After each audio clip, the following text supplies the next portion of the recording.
नमस्कार, आदाब, सत श्री अकाल, अस्सलाम वालेकुम व रहमतुल्लाहि व बरकातहू। हमारे साथ बातचीत के लिए फ़िरोज़ बख्श साहब मौजूद हैं। फ़िरोज़ बख्श साहब ने एक याचिका फ़ाइल की है जिसमें उन्होंने डिमांड किया है कि कॉमन सिविल कोड को इम्प्लीमेंट किया जाए। सुप्रीम कोर्ट में ये याचिका इन्होंने डाली है। फ़िरोज़ बख्श साहब, वतन समाचार में आपका स्वागत है। मोहम्मद अहमद भाई, बहुत बहुत आपका शुक्रिया। और जो ये मैंने पीआईएल दाखिल करी है यूनिफॉर्म सिविल कोड के लिए, एक बात मैं अहम बात कह दूं, शुरुआत उसी से करूंगा कि हमारा मुआशरा है, मुस्लिम मुआशरा बहुत डरता है इन चीज़ों से। यूनिफॉर्म सिविल कोड, सीएए, किसी से डरने की ज़रूरत नहीं है। कुछ नहीं है इनमें, सब बहुत बेहतर चीज़ें हैं, कानून के हिसाब से चलती हैं। और अगर डरना है तो इनसे डरने के बजाय अल्लाह से डरा जाए। ठीक है फ़िरोज़ बख्श साहब, डरना है इनसे डरने के बजाय अल्लाह से डरा जाए। लेकिन आप पर यह आरोप लगता रहा है और लग रहा है कि आप तो इन्हीं से डरते हैं, इसीलिए सारी चीज़ें कर रहे हैं। देखिए, अगर मैं इनसे डरता, जो आप कह रहे हैं, मोदी जी से डरता, सोनिया जी से डरता, नहीं, सपा मैं नहीं बसपा कह रहा हूँ से। सर, ये आप पे आरोप लगता है। आप इस तरह की चीजें कर रहे हैं ताकि आप गवर्नर बन जाएं, चांसलर बन जाएं, कुछ बन जाएं। हम्म। हाँ, मुझे अगर कुछ बनना है, चांसलर या गवर्नर, तो मैं अल्लाह के यहाँ बनूंगा। मुझे उससे कोई लेना देना नहीं है। एक बात मैं क्लियर कर दूं, मुझे इल्ज़ामों की कोई परवाह नहीं है। इल्ज़ाम तो आप जब आदमी फील्ड में रहता है ना, तो कोई भी इल्ज़ाम उस पर लगा दिया जाता है, उसकी परवाह नहीं है। मेरा दिल और दिमाग जिसको सही समझता है, मैं वो काम करता हूँ। लेकिन इल्ज़ामों से बचते हुए, मेरी बात पूरी सुन लीजिए, आप बहुत जल्दी जल्दी सवाल करते हैं। इल्ज़ामों से कोई कोई डर नहीं है, अल्लाह से डरता हूँ।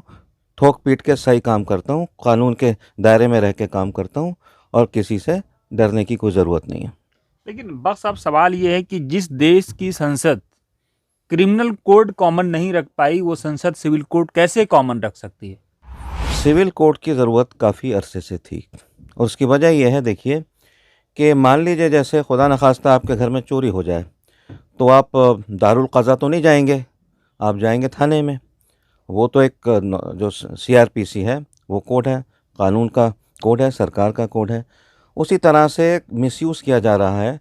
चाहे वो चाहे वो हिंदू हो, मुसलमान हो, सिख हो, ईसाई हो, इन सब ने अपने अपने पर्सनल कोड बना रखे हैं।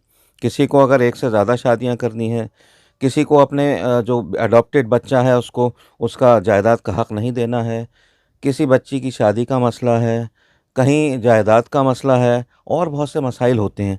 सब ने अपने अपनी दुकानें खोल रखी हैं पर्सनल लॉ कोड के अंदर, चाहे वो मुसलमान हो, वो हिंदू हो, ईसाई हो, या कोई और कौम हो। तो ये सारे पर्सनल लॉ हट के कॉमन कोड आना चाहिए। और मैं थोड़ा सा और इसको ज़रा और इसकी तस्हीह करना चाहूँगा। देखिए, मैंने सरकार से ये कहा है अपने पीआईएल में, सरकार से नहीं, सुप्रीम कोर्ट से, कि आप सरकार से ये कहें कि सभी मज़ाहिब की जो अच्छी चीज़ें हैं, और जो जो अच्छे अच्छे कन्वेंशंस हैं, इंटरनेशनल कन्वेंशंस हैं, नेशनल जो पैरामीटर्स हैं, उनके सबके अच्छे पॉइंट्स लेकर आप एक ड्राफ्ट बनाइए यूनिफॉर्म सिविल कोड का। इसको बोलिए इंडियन सिविल कोड।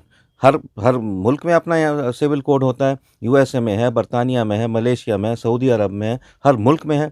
हत्ता कि आपके पड़ोसी देश पाकिस्तान में भी है, नेपाल में भी है। हर मज़ाहिब से अच्छी चीज़ें निकाल के, उनके समाज से अच्छी चीज़ें निकाल के एक कानून बनाया जाए। उसके बाद उसको वो जो कानून बनाएगा, उसके लिए एक कमेटी होनी चाहिए। एक एक्सपर्ट हों, हर फील्ड से एक्सपर्ट हों, उसमें लॉयर्स भी हों, उसमें जर्नलिस्ट भी हों, उसमें प्रोफेसर्स भी हों, उसमें दीन के लोग भी हों, सिलसिले के। ये सब मिलके ड्राफ्ट बनाएंगे। वो ड्राफ्ट भेजा जाए लॉ कमीशन ऑफ इंडिया को। वो उसको असेस करें कि भाई किसी मज़हब के ताल्लुक़ से कोई गलत चीज़ तो नहीं हो रही, कहीं ये तो नहीं लिखा जा रहा कि भाई मुस्लिम महिलाएं जो हैं वो पर्दा नहीं कर सकती, बुर्का नहीं ओढ़ सकती। ये सारी चीज़ें नहीं होंगी जिससे हम लोग डरते हैं। नहीं है नहीं, क्या है? तो सुनिए सुनिए फिर सुनिए, इस पूरी बात फिर नहीं हुई ये मेरी, एक कॉमन मिनट कहाँ रहा? सुनिए। नहीं नहीं, सुनिए, कॉमन तो है, बिल्कुल कॉमन है। ये जो यूनिफॉर्म सिविल कोड बनेगा ना, इसमें हर मज़हब की जो जो उसके ऊपर आँच नहीं आएगी, जो उसकी ख़ास ख़ास चीज़ें तो हैं। फिर कॉमन सिविल कोड की बिल्कुल जरूरत कॉमन है, क्यों है? ये बिल्कुल कॉमन कॉमन है, कहाँ रहा? बिल्कुल आप कॉमन है। एक आदमी चोरी करता है, सबके लिए सजा वही है। हुँ। लेकिन अगर एक आदमी दलित भाई को गाली देता है तो उसकी सजा दूसरी है। तो जिस मुल्क की संसद क्रिमिनल कोड कॉमन नहीं रख पाई, सिविल कोड कैसे कॉमन रख सकती है? नहीं, देखिए, सिविल कोड तो कॉमन होगा, क्रिमिनल कोड के बारे में मैं नहीं कह सकता, लेकिन इसमें मुसलमानों को बिल्कुल घबराने की ज़रूरत नहीं है। जैसा कि वो उन्होंने भूत बना रखा है, सीएए का भूत बना रखा था, इसका भूत बना दिया। अभी तो ये कुछ नहीं है, अभी ये लागू भी नहीं होगा, इसमें काफ़ी वक्त लग सकता है लागू होने में। वैसे मैंने रिक्वेस्ट ये की है सुप्रीम कोर्ट से कि 3 महीने का टाइम दें। तो 3 महीने में यही कहा गया है कि सरकार एक कमेटी बनाए, अच्छे सुलझे हुए लोगों की, हर मज़हब से, उसमें हिंदू मुस्लिम सब, ईसाई सब आएंगे उस कमेटी के अंदर। वो जो ड्राफ्ट बनाएंगे उसको देखेगा लॉ कमीशन। तो एक इसमें एक कॉमननेस रहेगी, और इस तरह की कॉमननेस रहेगी कि किसी के मजहबी जो मामलात हैं, जो ख़ास चीज़ें, उन पे आँच ना आए। नहीं नहीं, सवाल यही है, बीजेपी के नेता हैं लाल कृष्ण आडवाणी, वो अपनी भतीजी की शादी सलीम ऑड्रा से करते हैं, आशीर्वाद दे के आते हैं। बीजेपी के ही हमारे प्रधानमंत्री रहे हैं अटल बिहारी वाजपेयी जी। अटल बिहारी वाजपेयी जी का पर्सनल बिल्कुल अलग है। उनके यहाँ अगर बच्ची की शादी हो गई है और अगर वो उसका शौहर मर गया तो पूरी जिंदगी वो अविवाहित रहेगी, वो शादी नहीं कर सकती है। दत्तात्रेय होस बोले हैं, उनका बिल्कुल अलग है। तो आप कौन सा सिविल कोड लेकर के आएंगे? अडवाणी जी का, जोशी जी का, वाजपेयी जी का, दत्तात्रेय होसबोले जी का, किसका लेकर के आएंगे? ये जो आपने बात कही है, कुछ मैंने बात कही है, इन सब को हटा के एक ऐसा कानून आएगा। ठीक है, जो आपने कहा कि अगर किसी की बच्ची की शादी नहीं हो रही है, उसके हस्बैंड फौत हो गए हैं, जवान है वो, तो ये सब बदलना चाहिए, इसको इजाज़त मिलनी चाहिए। तो ये जो मज़ाहिब के अपने जो पर्सनल लॉज हैं, कोई भी मज़हब हो, ठीक है, ये मुल्क को पाषाण युग की तरफ लेके जा रहे हैं। हिंदुस्तान अब बड़ी तेज़गाम स्पीड से जो है विश्व गुरु बनने जा रहा है, बन चुका है कुछ हद तक। मतलब गोली गोली मारो का नारा देकर के विश्व गुरु हम बनेंगे फिरोज बख्श साहब?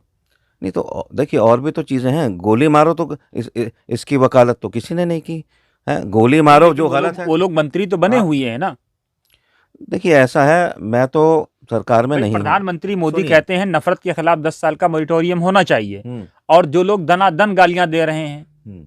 उन पे भी तो लगाम लगनी चाहिए ना। कैसे हम विश्व गुरु बन जाएंगे?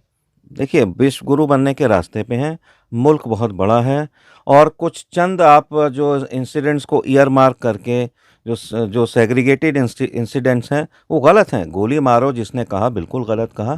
क्यों गोली मारो भाई? हाँ, और फिर उसको डिफेंड किया जाता है कि हम तो ये किसी कौम को नहीं कह रहे हैं, हम तो गद्दारों को कह रहे हैं।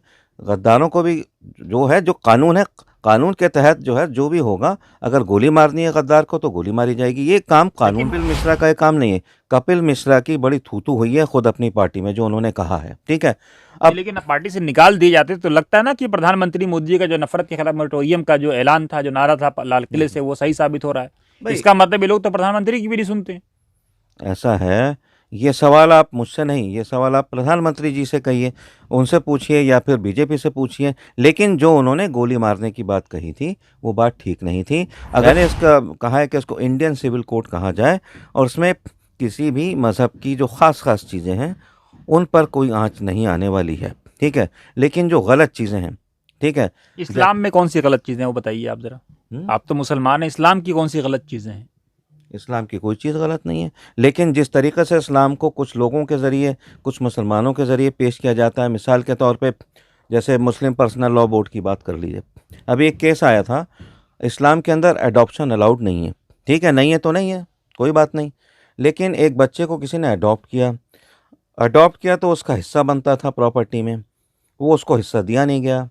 वो अपने अदालत में चला गया, जो लोकल अदालत है, जो हिंदुस्तान के कॉन्स्टिट्यूशन की BR अम्बेडकर के ज़रिए बनाए कॉन्स्टिट्यूशन जो है, उसके ज़रिए अदालत में चला गया। फिर यह है कि अब आप ये देखिए कि अब मैं नाम नहीं लेना चाहता किसी कौम के ऊपर। मैं नहीं नहीं, आप सीधे दारुल उलूम देवबंद का नाम लीजिए ना, कौन मना कर रहा है? दारुल उलूम देवबंद का क्यों नाम लूँ मैं? दारुल उलूम देवबंद से तो कुछ बड़े अच्छे फतवे हैं। दारुल उलूम देवबंद ने तो तकरीबन 10 साल पहले या 11 साल पहले एक फतवा ये भी दिया था मुसलमानों के लिए, बकरीद आने वाली थी, कि गाय को ज़िबह ना करें, क्योंकि हमारे जो हम वतन हैं, हमारे हिंदू भाई हैं, बिरादरान वतन, वो उनको गाय उनके नज़दीक माँ की हैसियत रखती है, तो गाय को ज़िबह ना करें, उसकी कुर्बानी ना करें। तो इसमें आप उसको क्यों ला रहे हैं बीच में? दारुल उलूम देवबंद की तरफ से कोई गलत चीज़ नहीं जाती है। अच्छा, मेरा एक सवाल और है जी कि जी। आप पे ये आरोप लग रहा है कि पहले आपने जामिया के मामले को उलझाया, अब पूरी मिल्लत को उलझा रहे हैं। अरे भाई, मैं कौन होता हूँ जामिया के मामले को उलझाने वाला? जामिया से आप खुल के बात करिए। क्या क्या CAA में जो वहाँ पे लोग बैठे थे सड़क पे, उसकी बात कर रहे हैं आप? माइनॉरिटी कैरेक्टर की मैं बात कर रहा हूँ। देखिए, माइनॉरिटी मेजॉरिटी कुछ नहीं है।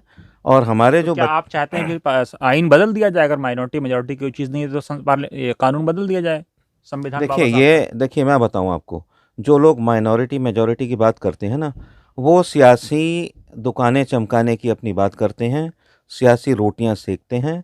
हम सब एक हैं। और ये जो किरदार जो की, एक बाबा मिनट, साहब ने माइनॉरिटी की अरे बात की यार है आप वो। बात तो पूरी सुनते नहीं है। और चूंकि आप बहुत ब्राइट और ब्रिलियंट हैं, तो मैं आपकी कदर भी करता हूँ, लेकिन ये चीज़ें कहाँ से आ रही हैं मैं ये भी समझता हूँ। खैर, अब मैं आपके सवाल का जवाब देता हूँ। देखिए, ऐसा है कि मैं उस पे वापस लौटता हूँ, चूँकि मुद्दा यहाँ पे यूनिफ़ॉर्म सिविल कोड है। यूनिफ़ॉर्म सिविल कोड से किसी भी मुस्लिम को कोई नुकसान नहीं होने वाला। किसी भी हिंदू को अगर ये बन जाएगा, आप ये देखिए जो मंदिर मस्जिद का इतना लंबा चल रहा था, हिंदू भी भड़के उस पे, मुसलमान भी भड़के और कौमें भी भड़की, सेटल हो गया, नहीं, कायदे से हो गया। आप ये कह दें कि अदालत ने, साहब हुकूमत यहाँ, ने मिलके कर नहीं दिया नहीं वो उसको। ठीक है, वो हो गया। हुँ। लेकिन आपने सीधे कह दिया कि साहब यहाँ ना कोई मंदिर था ना कोई मंदिर तोड़ा गया। जब मंदिर तोड़ा ही नहीं गया तो जमीन आपको मस्जिद को देनी चाहिए थी। और आपने कह दिया कि साहब ना मंदिर तोड़ा गया ना यहाँ पे कोई मंदिर पहले से था, इसके कोई सबूत नहीं है, फिर भी जमीन मस्जिद वालों को नहीं मिलेगी। तो लोग अभी भी सवाल तो कोर्ट के फैसले पे कर ही नहीं रहे हैं ना। देखिए, मस्जिद मस्जिद के लिए ज़मीन तो दी गई है। अब वो ये भी कहा गया है कि भाई एक अपना आप अपनी एक टीम बनाइए, अपना एक अपना जो भी है एक बोर्ड बनाइए मस्जिद का, मस्जिद बना लीजिए, ठीक है। मैं तो ये सोचता हूँ 500 साल से 500 साल से लटका हुआ था ये केस। अल्लाह का मैं बड़ा शुक्र अदा करता हूँ कि सुप्रीम कोर्ट के ज़रिए ये सॉर्ट आउट हो गया। उसी तरह से 370 का भी बड़ा मसला है। और जो 370 की बात कर रहे हैं तो बगल ही में कई और राज्य एक हैं, बात वहाँ बताइए मुझे। 3571 भी और दूसरे अरे मोहम्मद हैं, अहमद, उस पर क्यों नहीं बात अरे करते हैं मोहम्मद आप अहमद कश्मीर साहब, को ही टारगेट क्यों कर रहे हैं? मैं किसी को टारगेट नहीं कर रहा, आपके सवाल का जवाब दे रहा हूँ, नहीं, और जिस तरीके से 370 का सवाल की नाम एक आप ले नहज रहे जा हैं रही ना। है उसका जवाब दे रहा हूँ। देखिए, ऐसा है, इस हुकूमत ने वो पुराने पुराने मुद्दे जो सदियों से लटके हुए थे उनको सॉर्ट आउट कर लिया, ठीक है। और इस हुकूमत का जो नज़्बुलैन है, वो वही नज़्बुलैन है जो वज़ीर आज़म मोदी का है। मैं मुसलमानों के ताल्लुक़ से बात कर रहा हूँ। वज़ीर आज़म ने हमेशा मुसलमानों के ताल्लुक़ से यही कहा, नरेंद्र मोदी ने, कि एक मुस्लिम मेरी संतान की माफ़िक हैं, मैं उनके साथ बराबरी का सलूक करना चाहता हूँ। दूसरा उनका नारा ये है कि हर मुसलमान के एक हाथ में मैं कंप्यूटर, एक हाथ में कुरान, एक हाथ में कंप्यूटर देखना चाहता हूँ।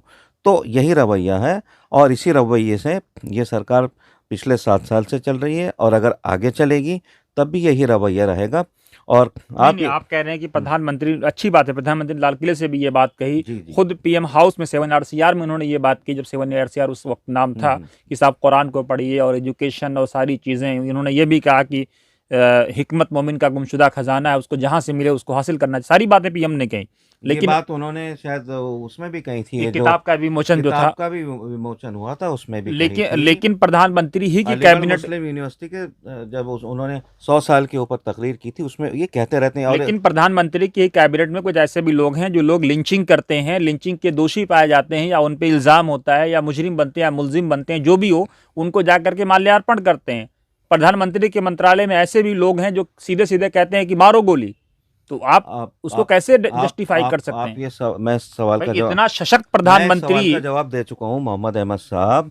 देखो बेटा चांद शहजादे, आपने सवाल दोहराया है। इससे पहले कि मैं इसका जवाब दूं, मैं आपसे नहीं नहीं, आपने नहीं कपिल नहीं मिश्रा की मैं बात की आपसे है, ये मैं कहना अनुराग चाहता हूँ। ठाकुर जी की बात कर रहा हूँ। सुनिए सुनिए, मैं ठाकुर की बात करूंगा, मैं सबकी बात करूंगा, मैं कपिल मिश्रा की बात करूंगा। एक बात और कह दूं, जो पिछले सवाल में आप चूंकि सवाल बड़ी तेजी से अपने बजर दबाते हैं सवाल का, मैं ये भी कहना चाहता हूँ, आपने अच्छा किया कि भाई 7 आरसीआर से उन्होंने ये भी कहा था कि मुसलमानों की तालीम के मैं पूरा साथ हूँ, बिल्कुल कहा था। और एक और बात है, 2005 में प्रधानमंत्री ने ये अरे भी कहा सुनिए था, यार, पूरी सुनिए बात बख्श होने साहब, दीजिए। नहीं देखिए, 2005 में देखिए बात प्रधानमंत्री ने सुनिए, ये भी कहा मैं था कि आपका मैं इंटरव्यू नहीं मुसलमानों ले के रहा हूँ, खिलाफ नहीं हूँ। मैं आपका इंटरव्यू नहीं ले रहा हूँ, आप मेरा इंटरव्यू ले रहे हैं, तो मुझे मौका दीजिए जवाब देने का मौका नहीं देंगे तो फिर यह है कि ये नाइंसाफ़ी होगी, और आप, मुझे पता है आप नाइंसाफ़ी नहीं करते हैं। मेरी बात पूरी होने दीजिए। वज़ीर आज़म, जहाँ तक मुसलमानों का ताल्लुक़ है, इन्होंने 2015 गालिबन 16 में एक बहुत बड़ी इन्होंने सूफ़ी कॉन्फ्रेंस की थी। उस सूफ़ी कॉन्फ्रेंस में इन्होंने न सिर्फ अल्लाह के 99 जो नेम्स हैं वो नाम लिए थे, बल्कि इन्होंने उस कॉन्फ्रेंस में, यानी एक अफ्रीका से कोई मियाँ आए हुए थे। अरे वो इतने खुश हुए उनकी बात सुन के, I love you Modi, I love you Modi दोहराए चले जा रहे थे। एक और बात कह दूं, कोई भी मुस्लिम मुल्क जो है, ईरान हो, तुरान हो, पाकिस्तान हो, मलेशिया हो, सऊदी अरब हो, किसी भी मुस्लिम मुल्क का कोई भी ऐसा रहनुमा नहीं है जिसने तमाम मुस्लिम ममालिक से बेस्ट अवार्ड जो है उस मुल्क का लिया हो। मोदी ने लिया है, कोई तो बात है मोदी में। और ये भी बता दूं, एक थोड़ा बीच में ना बोलिएगा आप, जब मोदी सऊदी अरब गए थे ना, वहाँ के जो किंग हैं, उन्होंने जो रामायण थी बाकायदा उसका तर्जुमा अरबिक में करा के और सर के ऊपर रखवा के कुछ लोगों को उसको पेश किया था मोदी जी को। अल्लाह ने ज़मीन पे थोड़े वक्फे के लिए हम सबको, आपको, मुझे, पूरी दुनिया को इसलिए भेजा है कि हम उसके बंदे हैं और हमें एक दूसरे की बग़ैर मज़हब देखें, बग़ैर ज़ात पात कलर देखें, एक दूसरे की मदद करनी है। यही इस्लाम है और यही दुनिया का भी पैगाम है। ये बात उन लोगों को क्यों नहीं समझ में आती जो गोली मारने की बात करते हैं? देखिए, सबसे पहले मैं तो देखिए ना बीजेपी का मेंबर हूँ, ना आरएसएस का मेंबर हूँ, ठीक है? और मैं बीजेपी को इसलिए पसंद करता हूँ कि जहाँ तक ये पार्टी है, इसने मुल्क को कहीं बेहतर तरीके से समझा है। इसने ज़ात बिरादरी में जो है बाँटा नहीं है किसी को, और ना ही इस पार्टी ने जो है कोई इस कस्म की बात की है कि जैसे मतलब जिस तरीके से 2 लाख के करीब छोटे बड़े कम्युनल राइट्स कांग्रेस के राज में हुए। तो अल्लाह का शुक्र है पीसफुली मुसलमान रह रहे हैं। तो मुसलमानों को भी ये समझना चाहिए लेकिन कि 2002 को भी, हमें 2002 इस की भी हुकूमत बात का करनी हाथ चाहिए ना आपको? हमें इस हुकूमत का हाथ मजबूत करना है, मोदी जी का हाथ मजबूत करना है, अमित शाह का, डोवाल का, सबका हाथ मजबूत करना है। ये लोग प्यार करते हैं मुसलमानों से, ये चाहते हैं कि मुसलमान ठंडक में रहें और मुल्क में, और इनको भी पता है जो कहते हैं आप 14% है मुस्लिम आबादी, 14% नहीं है, 20-25% है। और मुसलमान अच्छा वर्कर है, और मुसलमान जो है जिस फील्ड में बढ़ जाता है उसकी टक्कर का फिर किसी फील्ड में कोई मिलता नहीं है बंदा। तो ये भी चाहते हैं कि मुसलमानों को साथ लेके चलें। पर ये जो आए दिन कुछ ना कुछ फ्रिक्शन होता है, प्रॉब्लम होती है, हम लोग सरकार, मतलब मुस्लिम लोग सरकार को जो है बुरा कहते हैं, जहर घोलते हैं, हिंदुस्तान को जलाने की बात करते हैं, आरएसएस किस बीजेपी को मुसलमान ने बुरा जलाने की कहते हैं। बात की, आप बताइए ना, किस मुसलमान ने हिंदुस्तान को जलाने की बात की अरे है? साहब, आप मीडिया के आदमी हैं, मुझसे पूछते हैं, आप देखिए कि किस तरह की बहसें जो है होती रहती हैं।